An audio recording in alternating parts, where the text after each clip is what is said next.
शासनाला विसर पडलाय जनतेच्या ताकदीचा।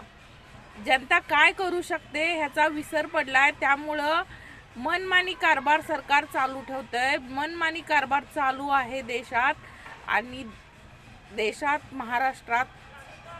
महाराष्ट्राचं जे सरकार आहे ते साफ चुकीचं धोरण आहे त्यांचं।